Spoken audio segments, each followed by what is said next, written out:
नमस्कार दोस्तों, आपका स्वागत है अपने YouTube चैनल PFP में।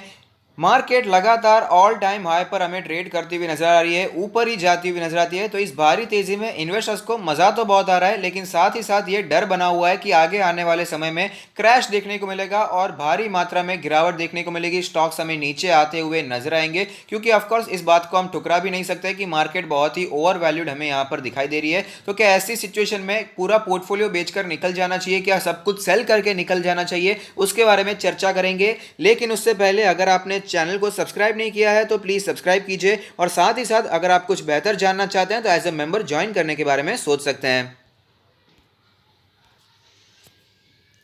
शुरुआत करते हैं निफ्टी 50 के पीई रेशियो से। तो 18 दिसंबर 2020 को पी रेशियो 37.84 हो चुका है, जो कि ऑफकोर्स ओवर वैल्यूड है। लगातार मार्केट ऊपर जा रहा है, अर्निंग्स ऊपर नहीं जा रही है, प्राइस ही ऊपर जा रहा है, तो ऑफकोर्स पी रेशियो महंगा हो जाएगा। और यहाँ पर हिस्टोरिकल एवरेजेस की बात करें तो पी रेशियो 30 के ऊपर जाता है तो बहुत ही महंगा माना जाता है। फिलहाल तो ये 35 के भी ऊपर ट्रेड कर रहा है, तो ऑफकोर्स बहुत ही ज़्यादा ओवर वैल्यूएशन फिलहाल हमें मार्केट में दिखाई देता है। और इस भारी तेजी, इस महंगे पीई का रीजन है एफआईआईज डायरेक्टली यहां पर माल डालते ही जा रहे हैं। यहां पर नेट परचेज हमें देखने को मिलता है। मंथ टिल डेट उन्होंने 38,000 करोड़ से भी ज्यादा का माल खरीद लिया है। लगातार बाइंग चल रही है, ऐसा नहीं है कि सिर्फ दिसंबर में खरीद रहा है, पिछले कई महीनों से यहां पर लगातार बाइंग ही चलती हुई नजर आती है। और अगर बात करें डीआईएस के बारे में तो वो लगातार माल बेचते ही जा रहे हैं। 29,000 करोड़ से भी ज्यादा का माल मंथ टिल डेट हमें बेचता हुआ नजर आता है। ये भी लगातार बेचते रहे हैं, पिछले कई महीनों से नेट सेलिंग हमें यहाँ पर दिखाई दे रही है। लेकिन एफआईआई डीआईआई जितना बेच रहे हैं उससे कहीं ज्यादा मात्रा में एफआईआई यहां पर खरीद रहे हैं, इसीलिए मार्केट हमें ऊपर जाती हुई नजर आ रही है। लेकिन हमें यह भी पता होना चाहिए एफआईआई यहां पर मार्केट में पैसा इसीलिए डाल रहे हैं क्योंकि लिक्विडिटी इतनी ज्यादा बढ़ चुकी है। यूएस के स्टिमुलस पैकेज ने मार्केट को इतना ज्यादा पंप कर दिया है कि मार्केट इतना ज्यादा भागता हुआ नजर आता है। ये तो कम है कि यहां पर यूएस और एक स्टिमुलस पैकेज के बारे में सोच रहा है, तो लिक्विडिटी इतनी ज्यादा हो चुकी है कि मार्केट हमें ऊपर जाती हुई नजर आ रही है।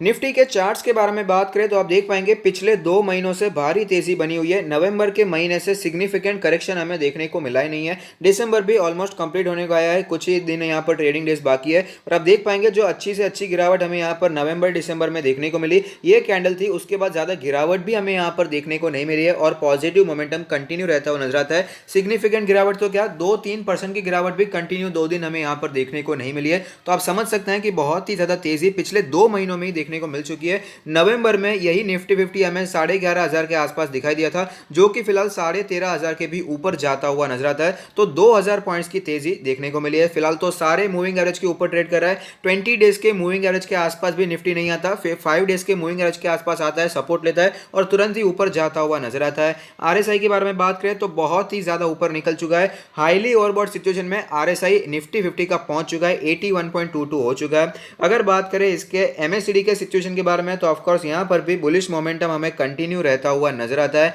अगर बात करें इसके बॉलिंजर बैंड के बारे में तो आप देख पाएंगे बॉलिंजर बैंड के अपर बैंड के ऊपर ही हमें ये ट्रेड करता हुआ नजर आता है। अपर बैंड के अपर हाफ में ये ट्रेड करता हुआ नजर आता है। अपर बैंड का जो फिलहाल का लेवल है 13,880 है। लोअर बैंड के बारे में बात करें तो 12,700 के आसपास है और मीडियन के बारे में बात करें तो वह 13,300 के आसपास का लेवल।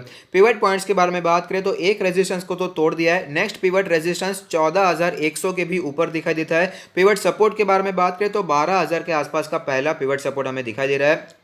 वीकली चार्ट्स के बारे में बात कर लेते हैं, जहां पर एक कैंडल 1 वीक को रिप्रेजेंट करेगी। तो यहां पर पिछले 4 हफ्तों से मोमेंटम बहुत ही पॉजिटिव बना हुआ है। इस हफ्ते की जो कैंडल बनती हुई नजर आती है ये भी पॉजिटिव दिखाई दे रही है। ओपनिंग देखने को मिली, फिर गिरावट जरूर आई थी, लेकिन ये सारी की सारी गिरावट कवर हो गई और जो डे हाई बना था, वीक हाई बना था, उसी के आसपास हमें क्लोजिंग देखने को मिल चुकी है। अगर इसके आरएसआई के बारे में बात करें तो आप देख पाएंगे वीकली आरएसआई भी बहुत ही ओवरबॉट सिचुएशन में ट्रेड कर रहा है। 75.57 का आरएसआई हमें यहां पर दिखाई दे रहा है। तो वीकली बेसिस पर भी आरएसआई ओवर वैल्यूड सिचुएशन में ऑलरेडी एंटर कर चुका है। और जब भी आरएसआई ऐसा ऊपर जाता है, 70 के ऊपर हमें जाता हुआ नजर आता है, तो उसके कुछ ही समय बाद हमें यहाँ पर सिग्निफिकेंट आरएसआई में भी करेक्शन देखने को मिल ही जाता है। तो यहाँ पर करेक्शन तो आना ही है, वो तो हमें फिलहाल दिखाई दे रहा है। अगर डेली चार्ट्स पर भी देखते हैं तो यहाँ पर भी क्लियरली पता चलता है कि हाईली ओवरबॉट सिचुएशन में एंटर कर चुका है। आरएसआई मार्च के समय पर हाईली ओवरसोल्ड हो चुका था, 20 के भी नीचे चला गया था।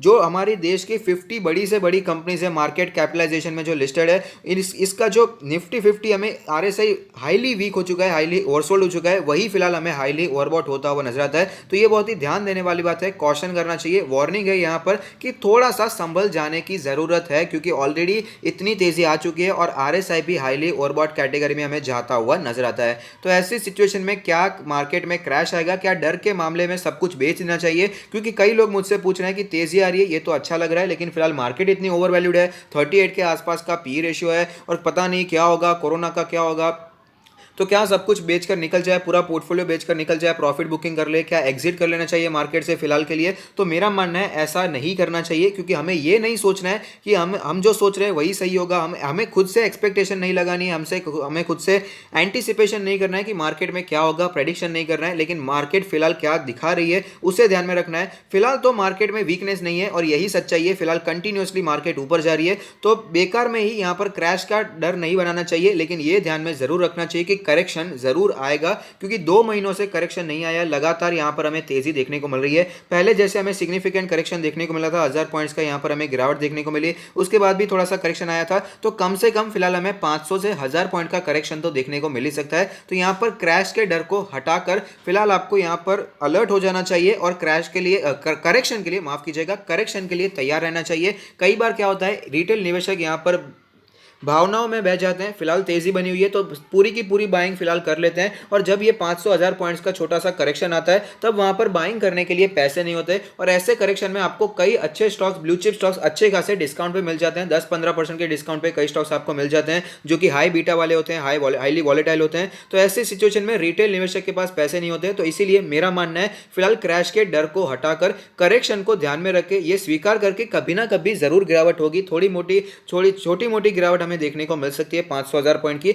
उसके लिए तैयार रहना बहुत ही ज्यादा जरूरी है। और ऑल टाइम चार्ट में आपको दिखाना चाहूंगा, जो मुझे स्टडी यहां पर फिलहाल दिखाई देती है, चार्ट पर जो करेक्शन की हिस्ट्री हमें दिखाई दे रही है, जब 2008 में क्रैश देखने को मिला, उसके बाद जब रिकवरी आई थी, उसके बाद जो करेक्शन आया था 10-15% के 15-20% के आसपास का करेक्शन था, उसके बाद फिर से एक बार 2015 के बाद हमें क्रैश देखने को मिला, और उसके बाद भी जो रिकवरी है उसके बाद भी थोड़ी सी गिरावट हमें देखने को मिली, वो भी 10% के आसपास की वो गिरावट थी। तो मेरा मानना है ऐसी सेम गिरावट आ सकती है, और अगर वर्स्ट से वर्स्ट कंडीशन हमें दिखाई देती है तो हमें निफ्टी 50 वापस 12000 से करके 12500 के आसपास, जो कि उसका पुराना ऑल टाइम हाई था, वहां तक आता हुआ नजर आ सकता है। तो ये छोटी गिरावट के लिए तो हम ऑफकोर्स तैयार रह ही सकते हैं, तो इसीलिए पूरा माल बेचकर निकल जाना है, एग्जिट करना है, ये मुझे ज्यादा सूटेबल दिखाई नहीं दे रहा है। लेकिन साथ ही साथ पार्शियली प्रॉफिट बुकिंग करना भी आपको भूलना नहीं चाहिए, और अगर आपके पोर्टफोलियो में कोई बुरा स्टॉक है तो उसे निकालने के बारे में ऑफकोर्स सोचना चाहिए, क्योंकि यह सही समय है अपने पोर्टफोलियो की साफ सफाई करने के लिए।